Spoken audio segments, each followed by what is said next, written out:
இது கிராமிய பொருளாதார மேம்பாட்டு நிகழ்ச்சி. வணக்கம். நான் என்னோடய பெயர் திருநாவுக்கரசு. என்னுடைய அப்பா முதல் கொண்டு நாங்கள் பயிர் தான், விவசாயம் தான் எங்களது பிரதானமான தொழிலாக செஞ்சுக்கிட்டு வரோம்.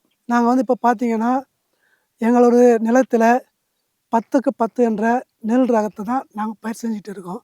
அந்த விதை நெல்லை பார்த்திங்கன்னா கூடலூரில் ராணிப்பேட்டை உழவர் உற்பத்தியாளர் மையம் என்ற நிறுவனத்தில் நாங்களாம் சேர்ந்து 803 உறுப்பினர்களாக சேர்ந்து அந்த மையத்தை துவங்கியிருக்கிறோம்.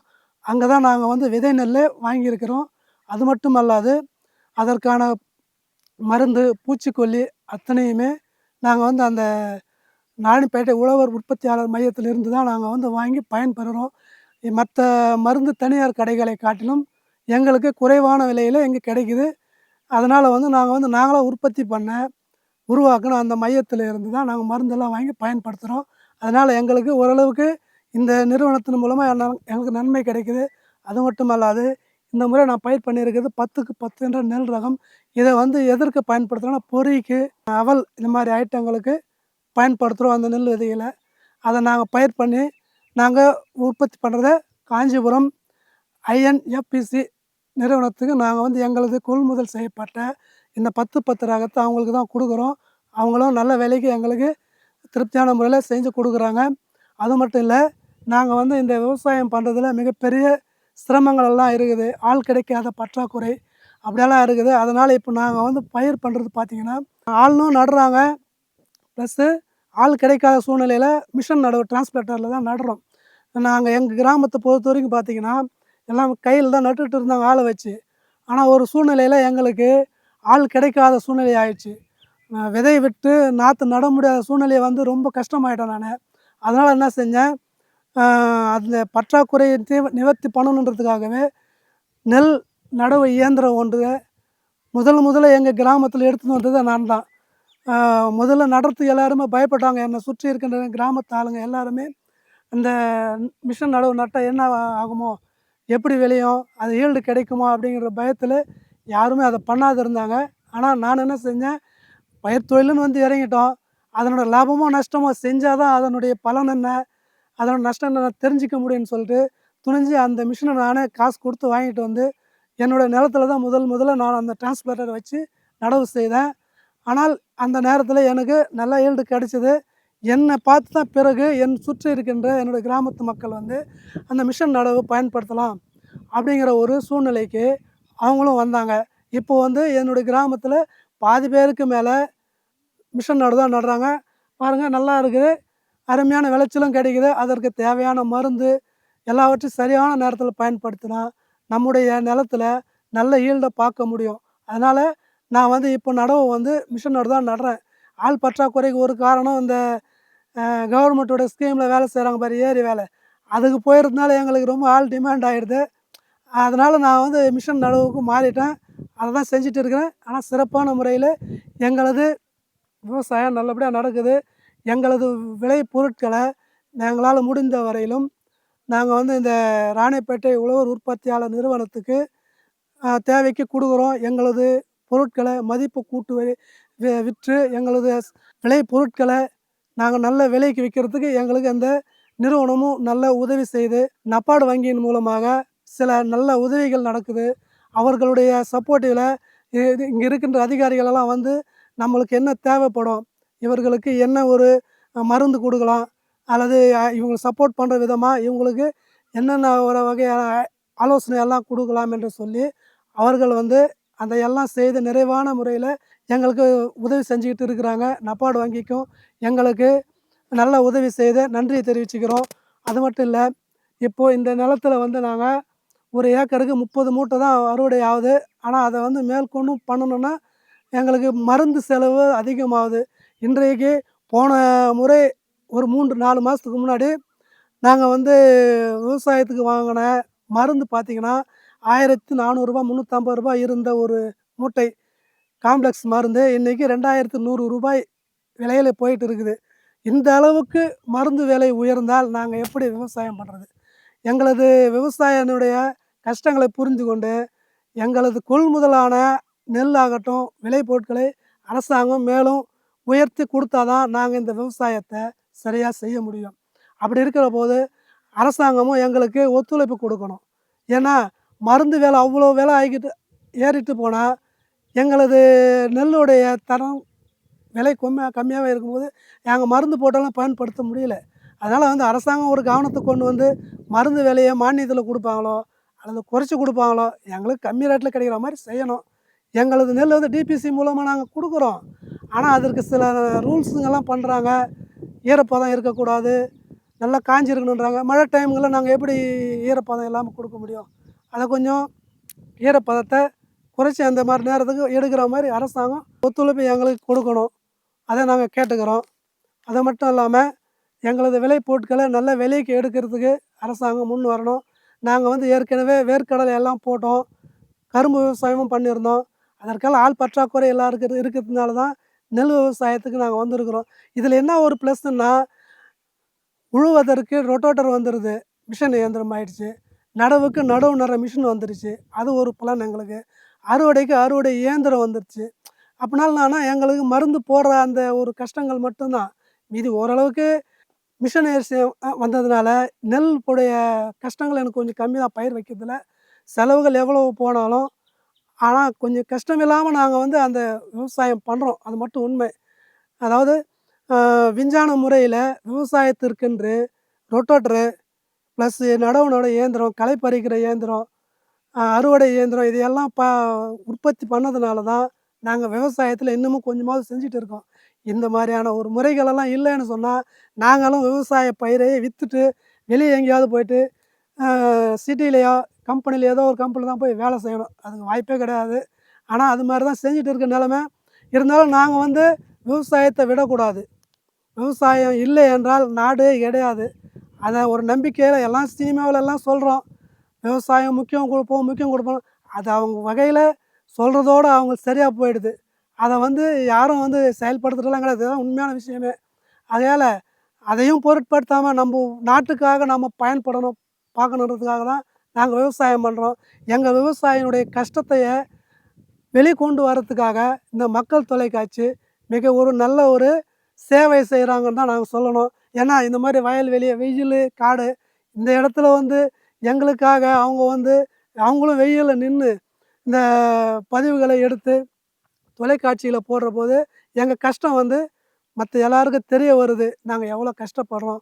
அதை புரிஞ்சு கொண்டு விவசாயத்தை காப்போம் என்ற முறையில் விவசாய பொருட்களுக்கு இதுதான் விலை நிர்ணயங்கிறத விவசாயம் சொல்கிறாங்களோ இல்லையா, அரசாங்கம் அதுக்கு தகுந்த ஒரு விலையை நிர்ணயித்து ப்ரைவேட்டில் இருக்கட்டும், இல்லை கவர்மெண்ட் எடுக்கட்டும், யார் வேணால் எடுக்கட்டும், குறிப்பிட்ட விலைக்கு மேலே தான் வாங்கணுங்கிற ஒரு நிர்ணயமான ஒரு சூழ்நிலையை அரசாங்கம் கொண்டு வரணும். அப்படி கொண்டு வந்தால் மட்டும்தான் எங்களது விவசாயம் சிறப்பாக செயல்படும். இல்லை என்றால் விவசாயம் நாளுக்கு நாள் அழிஞ்சு கொண்டு தான் போகும். இப்போ பார்த்திங்கன்னா நம்முடைய வயலில் 10க்கு 10 என்ற நெல் ரகம் தான் பயிர் செஞ்சுருக்கிறோம். இந்த நெல்லை வந்து விதை நெல்லை நம்ம கூடலூரில் அமைந்திருக்கின்ற வேளாண் உற்பத்தியாளர் மையத்தில் தான் அந்த விதை நெல்லை வாங்கினேன். அந்த விதை நெல்லை வாங்கி நாங்கள் பயிர் செஞ்சுட்டு இருக்கிறோம். நாங்கள் வந்து நடும்போது மிஷின் நடவு தான் நட்டுருக்கிறேன். அந்த மிஷின் நடவு நட்டு இன்றைக்கி 40 நாள் ஆகுது. இந்த பயிர் இப்போ தான் களை பறித்து முதல் உரமாக வந்து ஜிங்க் சல்பேட் போட்டோம் 3 நாளில். புல்லு மருந்து வந்து களைக்கொல்லி மருந்து 3 நாளில் ஜிங்க் சல்பேட் அண்டு களைக்கொல்லி இதையெல்லாம் போட்டு ஒரு 15 நாளில் வந்து காம்ப்ளெக்ஸ் போட்டோம் அடி உரமாக. அதன் பிறகு ஒரு 10 நாள் கழித்து 25-30 நாளில் காம்ப்ளெக்ஸு, யூரியா, குருணை மருந்து இவைகளையெல்லாம் கலந்து ஒரு முறை போட்டு ஒரு 10 நாள் கழிச்சு, அதாவது இப்போ 40 நாள் பயிர் களை பறித்து ஆற போட்டுருக்கேன்.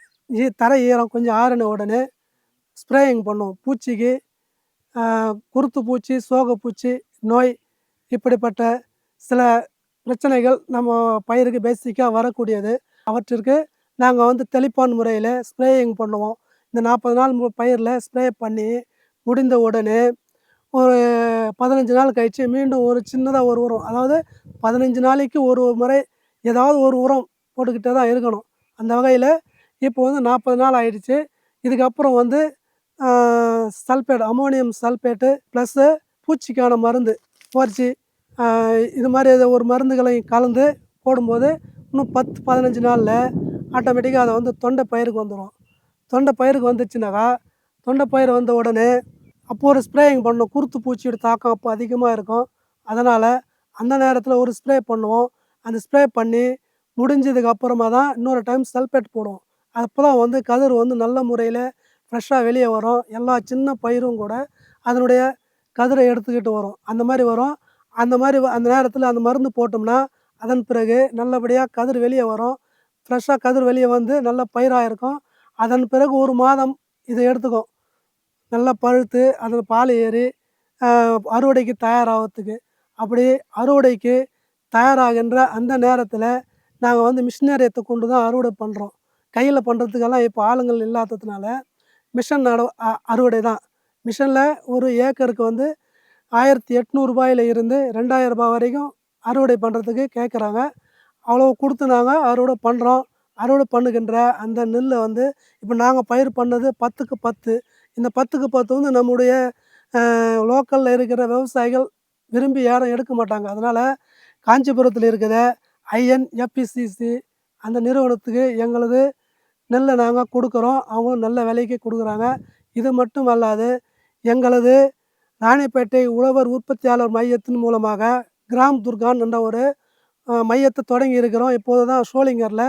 அதில் வந்து எங்களது விவசாய பொருட்களை நெல்லை வந்து மில்லுக்கு ஓட்டி அந்த அரிசியை கொண்டு வந்து நல்ல முறையில் அந்த நிறுவனத்தில் எங்களது அரிசியை விற்கிறோம். விவசாய பொருள் அரிசி மட்டுமல்ல, கேழ்வரகு, கம்பு, சோளம், அது போக ஆயில் வந்து ஆயில், வேர்க்கடலை ஆயில் இதெல்லாம் வந்து நாங்கள் எங்களது விவசாயிகள் உற்பத்தி பண்ணுற அந்த பொருட்களையே நாங்களே வந்து மதிப்பு கூட்டி விற்கணுங்கிறதுக்காக எங்கள் மையத்தின் மூலமாகவே ஒரு கடையை திறந்து அதில் நாங்கள் வந்து விற்பனை செய்கிறோம். எங்களது கடை வந்து பார்த்திங்கன்னா கிராம் துக்கான் என்ற ஒரு கடை ஷோலிங்கரில் லட்சுமி நரசிம்ம சுவாமி ஆலயத்தினுடைய தக்கான்குளம் பக்கத்திலேயே இந்த கடை அமைஞ்சிருக்கிறது. உங்களுக்கு தேவை என்றால் நாங்கள் விவசாயம் பண்ணுகின்ற அத்தனை பொருட்களும் அங்கே கிடைக்கும். நீங்கள் வந்து அந்த கடையில் குறைந்த விலையில் தரமான பொருளை வாங்கி பயன்படுத்தலாம் என்றதை நான் மகிழ்ச்சியோடு தெரிவிச்சுக்கிறேன். நெல் பயிர் மட்டும் அல்லாது நாங்கள் வந்து வேர்க்கடலையும் பயிர் பண்ணுறோம். எள் சாகுபடி பண்ணுறோம். அதிக மழை பெஞ்சால் நெல் சாகுபடி பண்ணுவோம். சரியான மழை இல்லைன்னு சொன்னால் அப்போது வந்து வேர்க்கடலை, எள் சாகுபடி பண்ணுவோம். இதையெல்லாம் வந்து நான் எப்படி மதிப்பு கூட்டு அதை நான் விற்க பயிற்சி எடுக்கிறேன்னு கேட்டால், எங்களது ரைஸ் மில் இருக்குது, எங்களது ஆயில் மில் இருக்குது, மாவு மில்லு. அதில் வந்து நான் பயிர் பண்ணுற அத்தனை எள் ஆகட்டும், வேர்க்கடலை ஆகட்டும், அதை வந்து நானே ஆடி கிரவுண்ட்நட் ஆயில் அதை வந்து விற்கிறேன். அதே மாதிரி நல்லெண்ணெயும் நாங்கள் வந்து எங்களது நிறுவனத்தின் மூலமாக நாங்கள் ஆடி இதை வந்து நானும் விற்கிறேன். ப்ளஸ்ஸு எங்களது வேளாண் உற்பத்தியாளர் மையத்திலையும் அவங்களுக்கும் நாங்கள் சப்ளை பண்ணுறோம். எங்களது ஆயிலை குறைவான முறையில் தரமான ஒரு ஆயிலாக நாங்கள் வந்து கொடுக்குறோம். அதையும் அவங்க வாங்கி பயன்பெறுகிறார்கள். இப்போது தான் நெல் பயிர் பண்ணுறோம். இதுக்கு முன்னாடி ஒரு 10 வருடங்களுக்கு முன்னாடி நாங்கள் வந்து வேர்க்கடலை பண்ணியிருந்தேன், கரும்பு விவசாயம் பண்ணியிருந்தேன். கரும்பு வந்து எப்படி நான் வந்து பண்ணேன்னா, அதை நம்மளே வந்து வெல்லம் ஆட்டி அது விற்கிற ஒரு சூழ்நிலையில் நாங்கள் பண்ணியிருந்தோம். ஆனால் நம்முடைய மண் பொறுத்த வரைக்கும் எங்களது மண்ணுக்கு கரும்பு விவசாயம் பண்ணும்போது அதை நாமளே ஆலை ஆடி அதை கரும்பாக தயாரித்து கொடுக்கும்போது வெல்லம் வந்து கருப்பாக தான் வரும் எங்களுது. அதனால நான் கருப்பு வெல்லம் மாறுறதுனால அது சரியான விலை போகலை. வெள்ளையாக இருந்தால் தான் நம்ம பயன்பாட்டுக்கு நம்ம கடைக்கெல்லாம் கொடுப்பாங்க. ஆனால் இது கருப்பாக இருந்ததுனால அது வாங்குறதுக்காக லைக் பண்ணல. அதனால் வந்து அந்த வெல்லம் ஆடுற அந்த வேலையை நாங்கள் விட்டுட்டோம். 10 வருஷத்துக்கு முன்னாடி அதை விட்டுட்டோம். அதை விட்டுட்டு வேர்க்கடலை பண்ணுவோம். வேர்க்கடலை வந்து எங்களுக்கு நல்ல லாபம் தான். பயிர் பண்ணுறோம், அப்படியே ஆடுறோம். அது எண்ணெயாக வந்து நாம் கொடுக்கறதுனால அதுக்கான மார்க்கெட்டிங் நிறைய இருக்குது. அதாவது வேர்க்கடலை எண்ணெய்க்கு நிறைய மார்க்கெட்டிங் இருக்கிறதுனால அதையும் பண்ணுறோம். அதிகம் மழை பெஞ்சா நெல் பயிர், சரியான மழை இல்லை கம்மி இருந்ததுன்னா அப்போது வந்து வேர்க்கடலை பண்ணுவோம். அதோட எள்ளும் பண்ணுவோம். இது எல்லாமே நாம் வந்து நம்ம மிஷின்லேயே ஆடி எல்லாம் கேட்குறவங்களுக்கு நம்ம சுற்றி இருக்கிறவங்க யாராவது ஒரிஜினலாக நல்லதா வேணும்னு கேட்டாங்கன்னா அவங்களுக்கு நாங்கள் வந்து கொடுத்து உதவி பண்ணுறோம். நல்ல கம்மியான விலையிலையும் கொடுக்குறோம், தரமானதாகவும் கொடுக்குறோம். அப்படி தான் எங்களது விவசாயம் நடந்து கொண்டு இருக்கு. மக்கள் வணக்கம். நம்முடைய விவசாயி ஐயா திருநாவுக்கரசு ஐயா இந்த கூடலூர் பகுதியில் சோளிங்கர் பக்கத்தில் இருக்கிறாங்க. அந்த விவசாயத்தை பண்ணிகிட்டு இருக்கிறாங்க. டீட்டெயிலாக எடுத்து சொன்னாங்க. இந்த 10க்கு 10 ரகம் இந்த மாதிரி விதைகள் எல்லாம் எங்கள்கிட்ட சோளிங்கர் இருக்கக்கூடிய ராணிப்பேட்டை உழவர் உற்பத்தியாளர் மையம், அதனுடைய கிராம துக்கான்னு சொல்லக்கூடிய அந்த கடைகளில் தேவையான உரம், பூச்சி மருந்து, விதைகள் இதெல்லாம் வாங்கிக்கிறாங்க. அதே சமயத்தில் இதை வேல்யூ அடிச்சு மதிப்பு கூட்டி அது எங்கெங்கெல்லாம் விற்கணும் அப்படின்றப்ப அவங்க எங்களுக்கு காஞ்சிபுரத்துக்கு வர்றாங்க. இங்கே கடலை இந்த பகுதியில் வந்து நிறைய கடலை போட்டிருக்காங்க, நிலக்கடலை. நிலக்கடலை வந்து இந்த கம்பெனி கடலைன்னு சொல்கிறாங்க. நாட்டு கடலை நல்லா இருக்குது, நல்லா எண்ணெய் பக்குவமாக இருக்குது. இது எங்களுக்கு கடையிலாவும் கொடுக்குறாங்க. அவங்களே இங்கே மில்லு 2 மில்லு எண்ணெய் செக்கு இருக்குது, அதுலேயும் ஆட்டி கொடுக்குறாங்க. இப்போ விவசாயிகிட்ட பிரச்சனை என்னன்னு சொன்னால், அவங்களோட பொருளை விற்கும் பொழுது அது சரியான பிராண்டிங் இல்லை, மார்க்கெட். இப்போ செக்கு எண்ணெய் அப்படின்னு மொத்தமாக பொதும்படியாக விற்கிறாங்க, எண்ணெய்ன்னு சொல்லி விற்கிறாங்க. இதுக்கு என்னென்ன சரியான பிராண்டு, காமன் பிராண்டிங் இல்லை. அதனால தான் மத்திய அரசினுடைய PMFME, அதாவது prime minister formalisation of micro food enterprises, அதன் மூலமாக ODOP, one district one product, அதில் காஞ்சிபுரம் இந்த ராணிப்பேட்டை பகுதிகளுக்கெலாம் கடலை தான் வந்து ஒன் டிஸ்ட்ரிக்ட் ODOP கிராப்பு. அப்போ இந்த மாதிரி பயிர்கள் வந்து விவசாயிகள் அவங்களே நல்ல விலைக்கு விற்கணும்னு ஆசைப்பட்றாங்க. ஆனால் நிறைய பார்த்தீங்கன்னா கடைகளில் பார்த்தீங்கன்னா எல்லா பகுதியிலையும் அவங்க இப்போலாம் சென்னையிலலாம் பார்த்தா அதிகமாக எண்ணெய் செக்கு ஆட்டி தெருவுக்கு தெரு ப்ரௌன் கலரில் நல்லெண்ணெய், வெள்ளை கலர் தேங்காய் எண்ணெய் இப்படி எல்லாம் அடிக்கடிக்க வச்சுருக்குறாங்க. இருந்தாலும் அந்த பிராண்டிங், இப்போ ஒரு கோல்கேட் பேஸ்ட்டு, டாபர் தேன், அந்த மாதிரி எண்ணெய்க்கு சரியான பிராண்டு கொடுக்க முடியல. தமிழ்நாடு அரசு நிறுவனம்னு சொல்லிட்டு தனியாக பிராண்டு பண்ணி அவங்க எண்ணெயெல்லாம் ஆட்டுறதுக்கு உண்டான வாய்ப்பெல்லாம் கிடையாது. ஐயா சொன்னாங்க நெல்லுக்கு விலை கொடுங்க, அதே மாதிரி ஒவ்வொரு விவசாயிகள் கடலைக்கு விலை கொடுங்க, தக்காளிக்கு விலை கொடுங்க, வெங்காயத்துக்கு விலை கொடுங்கன்னா சரியான பண்ண முடியல. அதுக்கு தான் அரசாங்கம் இந்த மாதிரி உழவர் உற்பத்தியாளர் கம்பெனிகளை வச்சுருக்கு.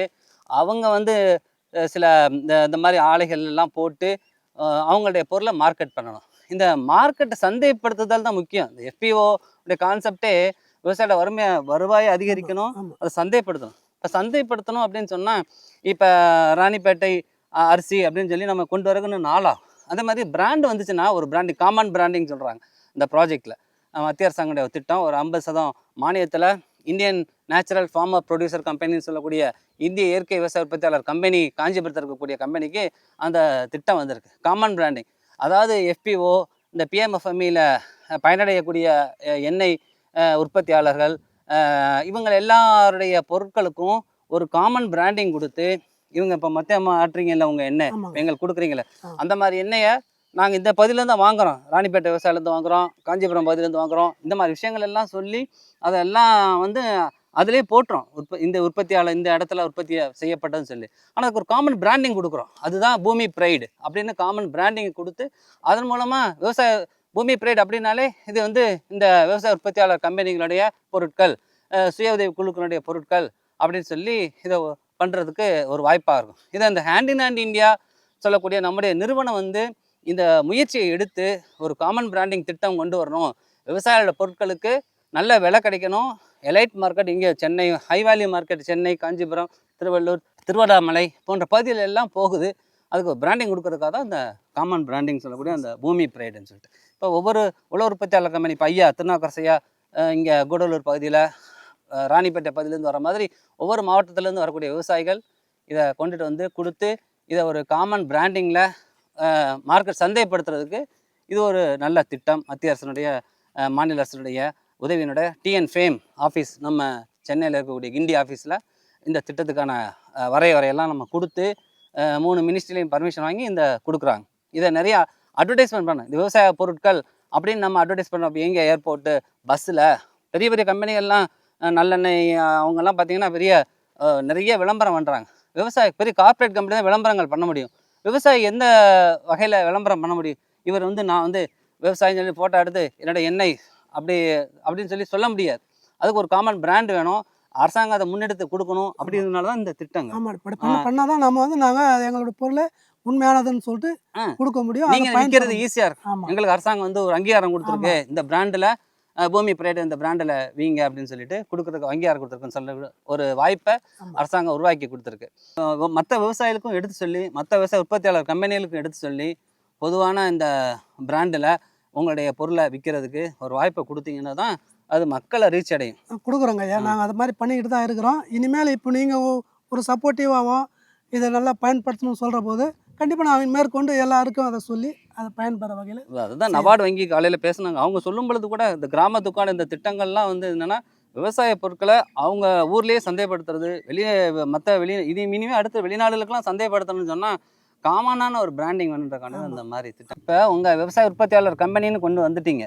இப்போ உங்களுடைய பொருட்களை வாங்கி இப்போ தான் வந்து மதிப்பு கூட்டி அது நல்ல விலைக்கு விற்கணுன்ற ஒரு எண்ணத்துக்கு வந்திருக்கிறீங்க. ஆமா. இப்போ ராணிப்பேட்டை உழவர் உற்பத்தியாளர் மையம் அப்படின்னு நீங்கள் வரும்பொழுது இப்போ துக்கான் வச்சுருக்கீங்க.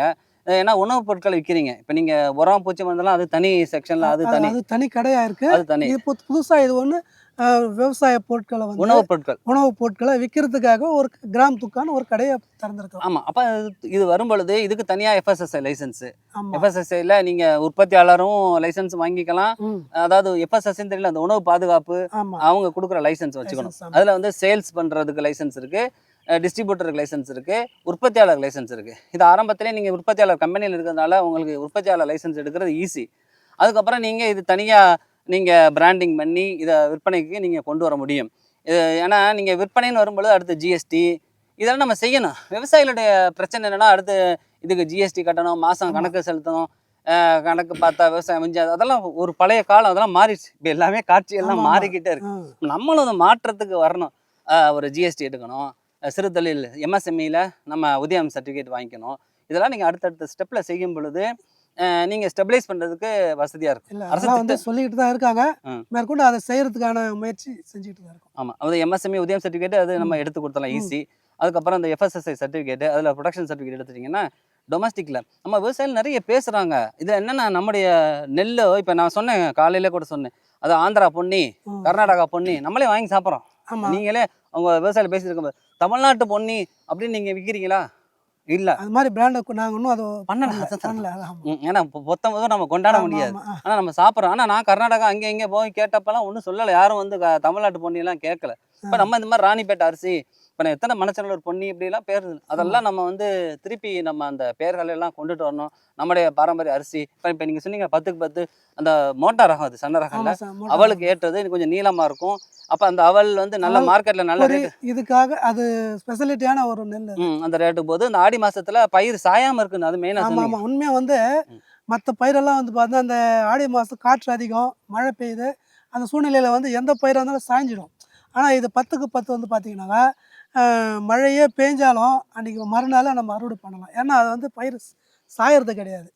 நான் போன டைம் பண்ணேன், கரெக்டாக வந்து அறுவடை பண்ணுறதுக்கு நாளைக்கு பண்ண போகிறேன்.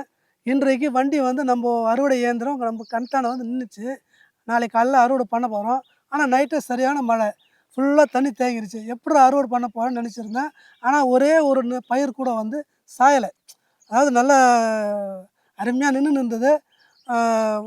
அறுவடை இயந்திரத்தையே வச்சு தண்ணி மேலே தான் விட்டு பயிர் அறுவடை பண்ணோம். அப்படி பண்ணதுனால தான் நான் வந்து அந்த நான் கஷ்டப்பட்டதுக்கான நெல்லை வந்து நான் பயன்படுத்த கற்றுக்கினேன். இல்லை இன்னும் வேறு ரகமாக இருந்தால் கண்டிப்பாக சாஞ்சிருக்கும்.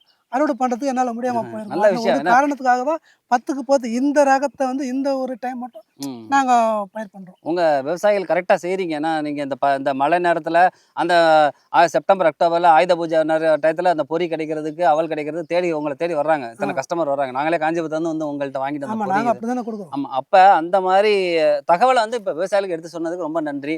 அதே சமயம் இந்த மாதிரி ரகங்களை வந்து இந்த மாதிரி ஆடிப்பட்டத்தில் சாயாது, அது சொன்னீங்க மெயின். ஏன்னா மழை பெஞ்சா கூட நெல் சாயாமல் இருக்கிறது இந்த ரகம். ஆமாம், அதெல்லாம் பார்த்து மற்ற விவசாயிகளுக்கும் எடுத்து சொல்லுங்கள். கண்டிப்பாக. விதைகளையும் நிறையா இது வீங்க. அவல் பொறி இதில் வந்து நிறைய காசு இருக்குன்றதையும் நீங்கள் சொல்லுங்கள். மற்ற அறுவடை பண்ணி நேரடியாக உங்களுக்கு காசு கிடைக்கிறத விட இதில் நிறைய உங்களுக்கு காசு. ஏன்னா ஊற வச்சு குத்துறாங்க நெல்லுன்றப்ப அவளுக்கு ஆமாம், உங்களுக்கு அது ஈரமாக இருந்தாலும் பதத்தில் இருந்தாலும் அதை எடுத்துக்கிறாங்க அப்படின்ற விஷயத்தையும் நீங்கள் சொன்னீங்க. தொழில்நுட்ப விஷயங்களையும் நிறையா சொன்னீங்க. இதை வரக்கூடிய இளைஞர் சமுதாயத்துக்கும் வரக்கூடிய சமுதாயத்திற்கும் விவசாயம் வந்து ஒரு மாற்றுத் தொழில் கிடையாது, நிரந்தர தொழில், நிரந்தரமான வருமானத்துக்கு உறுதி செய்யக்கூடிய தொழில் அப்படின்னு சொல்லி உங்களுடைய எக்ஸ்பீரியன்ஸ் எல்லாம் நீங்கள் சொல்ல தான் இளைஞர்கள் மத்தியிலையும் இப்போ நிறைய, ஏன்னா அதில் லாக்டவுன் அது இது நிறைய விஷயங்கள் சொல்கிறாங்க. ஒர்க் ஃப்ரம் ஹோம்ன்றாங்க, திடீர்னு ஐடி கம்பெனிலேருந்து வெளியே போகிறாங்க. இந்த மாதிரி கிடையாது. இது நிரந்தர வருமானம், இயற்கையான முறையில் நம்ம ஸ்டெபிலிட்டி வர்றதுக்கு உண்டான விவசாயம். சொன்னது சரிங்கய்யா. இப்போ ஒரு கொரோனா காலகட்டத்தில் சிட்டியில் இருந்த அத்தனை பேர் ரொம்ப பாதிப்படைஞ்சாங்க. ஆனால் அந்த நேரத்தில் கூட விவசாயம் பண்ணுற நாங்கள் வந்து எங்களுக்கு அந்த கொரோனா வந்து போனதுக்கான அறிகுறியே தெரியாத அளவு தான் நாங்கள் இயல்பான வாழ்க்கையில் தான் இருந்தோம். அதனால் வந்து எங்களுக்கு அந்த வகையில் விவசாயம் பண்ணுறதுல எந்த ஒரு பாதிப்பு இல்லாததுனால எங்களுக்கு நாங்கள் வந்து உண்மையாக நல்லா தான் இருக்கோம். ரொம்ப நல்ல விஷயங்கள்லாம் சொன்னீங்க. ரொம்ப நன்றிங்க. நன்றிங்கய்யா.